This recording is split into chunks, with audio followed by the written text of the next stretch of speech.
and welcome to a new show on our digital platforms called Learning with Lisa with me.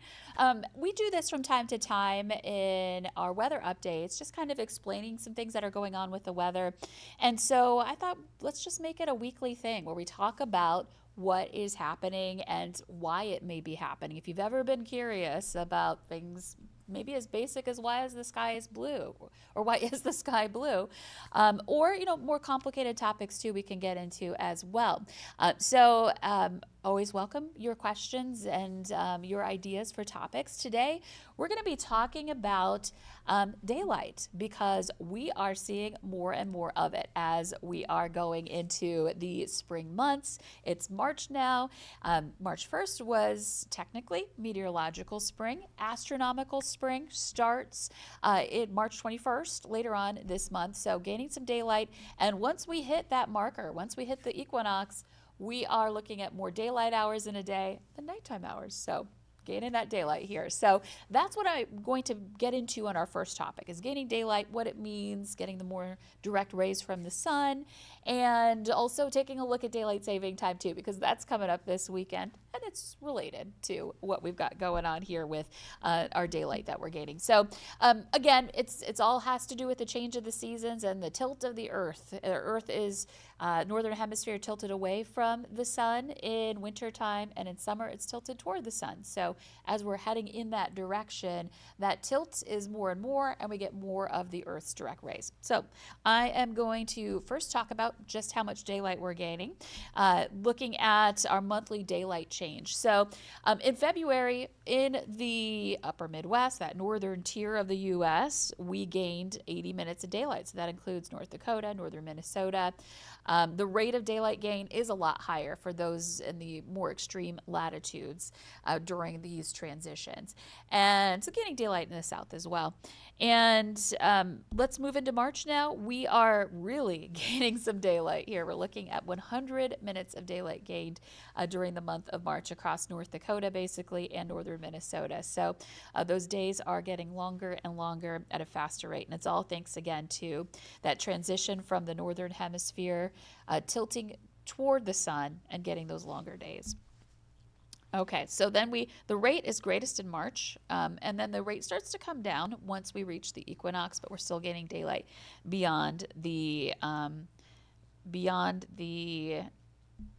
equinox until we get to the summer solstice. Okay, so let's take a look at some things here. As we are gaining daylight, one thing that we celebrated this morning was that the sun was up before 7 a.m. in Fargo. This is specific for the heart of town. Sunrise is a little bit later, even in town, at the airport where the official climate site is. But in town, we are seeing our sunrise happening before 7 a.m. now. And it's only going to last a couple of days because of this. Because we are springing forward, daylight saving time starting. So our sunrise, our sunsets are going to get shifted. So we're not really with daylight saving time saving any time. We're just shifting it. So sunset is at 6:18 this evening in Fargo. But notice what happens on Sunday. We're looking at sunset on Sunday being or sunrise an hour later. So Sunday we'll be seeing that sun come up just a little bit before 8 a.m. So a darker start in the morning. And the sunset happens at 7:23. So that's the payoff, is that we do get to have some longer days into the evening hours when a lot of people are up and off of work and want to get out and do stuff. So that's the positive thing about switching to daylight saving time. We're currently gaining 3 minutes and 20 seconds of daylight. Doesn't sound like a lot, but over the course of a month, you're really starting to pick up a significant amount of daylight. So again, just talking about daylight saving time, that transition that we're heading into here. If you want to do it right when it technically happens, you'll have to wait until 2 a.m. on Sunday morning. Stay up late Saturday night and then turn those clocks ahead at 2 a.m. to 3 a.m. A lot of our clocks now do that for us, our digital clocks, but if you have those analog clocks, that clock over your oven, you may have to manually do that for your clocks. And yes, we do lose an hour of sleep when this happens because of that springing ahead. So Um, that is always a tough transition to make. So make sure you take it easy and try to get to bed maybe a little bit earlier. I know it's always easier said than done, but some ways to, adjust your body and make that transition not so harsh, especially come Monday, because Monday's going to, I think, be the tough day when we all have to get back up and go to work an hour earlier than what we are used to. So again, daylight saving time transition, not everybody loves it. There's been a lot of talk about changing things here by switching to DST. It's the change that people don't like. So either changing to DST all year long or staying on standard time all year long. And some people just want to keep it the way it is. So we're going to talk about that in just a moment. But just kind of looking at some of the numbers on our daylight hours that we gain here in March. Again, looking back, we gain March 1st, we have about 11 hours, a little over 11 hours of daylight in Fargo. And then by the end of the month, we're closer to 13 hours, not quite there, 12 hours and 48 minutes. So we're gaining, again, more than an hour of daylight. That's that 100 minutes that we talked about just a little bit ago. Okay, so let's talk about the sun, get a little more into the science of it. So the sun is with the Earth being tilted away from the sun. So say this is the sun and here's the Earth and here's its axis is my hand. So in the wintertime, the northern hemisphere is tilted away. So it's getting a glancing shot of the sun's rays, the northern hemisphere is. Here's the, sorry, I'm looking at the monitor, which is opposite of what my hands are doing. So this is the sun, this is the Earth. So the Earth rotates or revolves around the sun. So when it's on the opposite side, when it gets into summertime, and I'm going to have to switch hands here now. Here's the sun, here's the Earth. That's when the northern hemisphere is tilted toward the sun. So the angle of the Earth's axis never changes. It just kind of stays like this. Sorry, I just bumped our mic. So when it's on this side of the sun, it's tilted more away. The northern hemisphere is, but when it's on this side of the sun, it's tilted toward. Okay, so when it's tilted toward, it's getting more of the sun's direct light, and that makes a difference. That's why we have our seasons. That's why we get warmer in the summertime, because we're getting that more direct energy. And it's also when our days are longer too, so we can build up that heat and light from the sun's energy over time. So sun angle makes a difference. In the wintertime, that angle is a lot lower. So we're going to bring this up on the solstice. It's a lot lower at about 19.7 degrees there. And now today we're at about 37 degrees above the surface. So again, a little more direct angle. And then it'll be even higher than that as we head into the equinox and eventually the solstice. So we're getting those more direct rays. That helps to warm us up more into March. And it also helps the more direct sunlight helps to melt the snowpack too. And another thing that helps with melting that snowpack is color. And color of a surface or a substance has the ability to allow that surface to absorb or perhaps even reflect the sun's energy, the sun's light, a little bit more easily, or it's more difficult to absorb it if it's more reflective. And that is called albedo. So let's get into what albedo is, so the albedo effect. It's a fun word, isn't it? And this is kind of a long explanation, but basically albedo, it's the percentage of the incoming solar radiation or sunlight that's reflected by a surface. So surfaces like snow that you see in this background picture here are highly reflective. That light color and that shininess to the snow as well, highly reflective. But it also is going to be the opposite of that for darker surfaces. So we're talking about, the soil, the Earth's ground. Forests are darker. Those have less albedo. And so the more energy is able to be absorbed by those darker surfaces, and they're more able to warm up faster. So here's a diagram to help explain it. I know this diagram's a little rudimentary here. Kind of fun though too. I like this little sun guy. This actually comes from NOAA. I think they had a little fun making this one, but this helps to kind of show it a little bit more. This was helping to try to explain why sea ice in the near the poles are a little more vulnerable here to melting. But it also helps to talk about, what we experience here in the valley when we start to see the snow melt. So when the sun's output, its radiation, the sunlight, that's 100% as it approaches our atmosphere. There's all sorts of things that can filter out the sun. Of course, the atmosphere itself does that, but the atmosphere absorbs some of the sun's energy.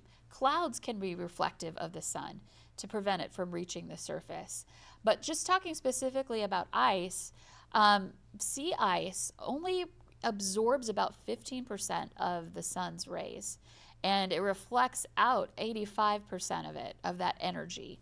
And so it's kind of like, once you're in a drought, it's hard to get out of a drought. We do say that when it comes to droughts, because it just, once we get the snow, it's just harder to melt it because the snow is so reflective. It's really good at not absorbing the sun's energy.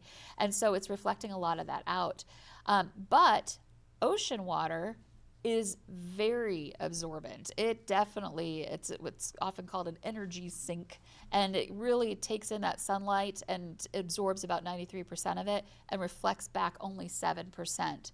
And so just specifically with this graphic here, you can see Alaska here. So this is again the the Arctic essentially. This is showing that, while sea ice and snow is highly reflective, it's sitting in the sea. So where there's open water, this area is really warming up. And so that whittles away, it eats away at the edges of the ice pack, and it helps to melt it much more quickly because the water itself is much warmer along the edges of it, because it's able to absorb the sun's energy much, much more efficiently than sea ice is able to. And so that, has implications for global warming, that kind of thing. But, also implications for us here in the valley. If we have areas with open water, maybe, some areas where we have dams on our rivers, that sort of thing during the winter time, that water's it's an interesting effect, because in the winter the sun's angle is pretty low, so we're not getting a lot of energy from the sun as it is. So it really comes into play as we head into spring, when the sun angle gets higher and more direct, and then we start to get more open water as temperatures rise, and then that water starts to warm up. I keep hitting our mic here. Starts to warm up, and then it helps to melt the surrounding ice. So you probably notice that on area lakes especially ones that have outlets, because that's where you're going to see, the water, the ice open up sooner. So that helps to accelerate the melting going on there. You see it in snowpack when, and I had a picture of this, and unfortunately, I didn't bring it into the system to show it to you in time. But what kind of inspired me to do this is I was out enjoying the winter woods this weekend, and we had snowpack on the ground, but leaves had fallen on it.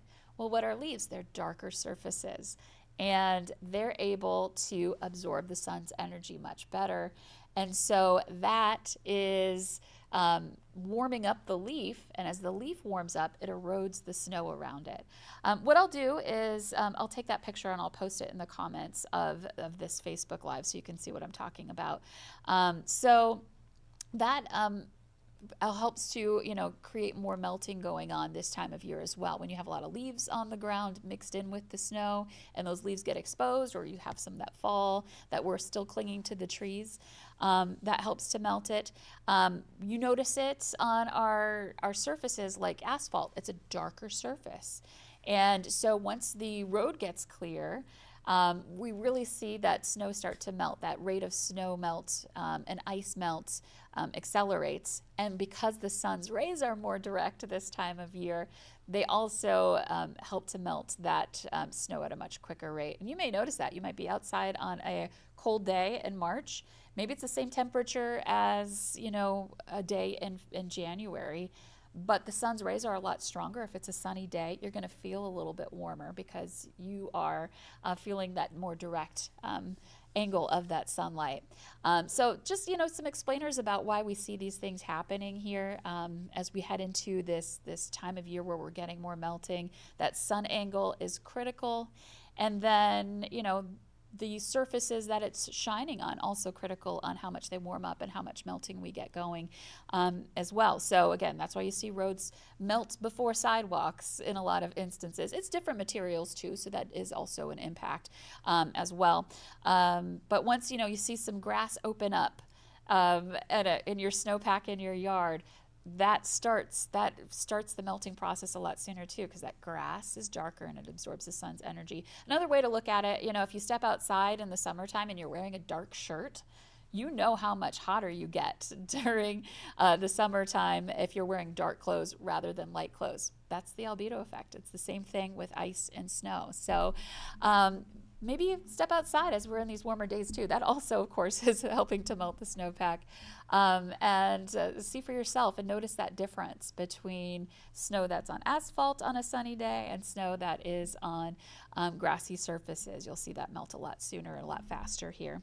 So that's what I kind of wanted to talk about, the daylight that's getting longer. We are seeing that sun really making a difference now with getting the more direct rays, and just longer days too help to increase the time of warming that we get here in the valley, as well as we're working into spring. I did want to talk about this just because we've been talking about DST, daylight saving time. So, the arguments for staying on DST all year or not. And I've had this graphic that I've shown before. If we stayed on DST all year, our sunrises in the winter time would be pretty tough. So for Fargo, we wouldn't see on the solstice sunrise until 9:12. Grand Forks 9:17, Devil's Lake 9:25. So kids are well into school. You've gone into work. You haven't even seen the sky brighten up at all at that point. Williston is one of the places that is most impacted in the U.S. You can see 9:44. Almost 10 o'clock in the morning, sunrise would be in Williston. So, I understand wanting to keep those sunsets as long as possible all year, but that's not the ideal situation, I think, for a lot of folks. But, if you have an opinion on it, I'd love to hear it. This is a debate I get into quite a bit as we make those time changes. But this is a view of our time zones across the U.S. You could see, again, northwestern parts of North Dakota, in that 9:30 to 10 a.m. time frame is when we see the latest sunrises compared to most places in the country. There's a little sliver in northwest Montana and in the UP of Michigan, but that's an area that would suffer some very late sunrises if we were to stay on DST all year. Now, you could make the argument, if we stayed on standard time all year long, our sunrises in the summer would be super early. They'd be more in that 4 o'clock hour, which for someone like me who starts my shift very early, the Valley today starts at 4:30. I love that idea, but I know not most people work on this schedule, so that is a bit early. So for now, here we are making that transition. Don't forget to turn those clocks ahead an hour as we head into this weekend. Saturday before you go to bed and into Sunday, we'll be springing forward and, again, continuing to gain more daylight, continuing to feel the stronger impacts of the sun as its angle is much, much more direct this time of year. And again, with that snowpack, the less snow we have, the more the earth can absorb the sun's energy, and the more we warm up. The more we have a snowpack, the more it reflects it and keeps us cooler. So that's something to keep an eye on as we go into this transition time between winter and warmer days ahead. So we'll have more on this. Again, I'll post that picture of the leaves to show you the difference that color of the leaves makes when it comes to absorbing that sun's light. I'll post that on our Facebook page as well. And in the meantime, enjoy gaining daylight as we continue on into the spring months and spring days here coming up. And we'll be back next Thursday with Learning with Lisa on our next topic to come with that as well. Maybe we'll do a check-in, see how everybody's doing after springing forward this weekend.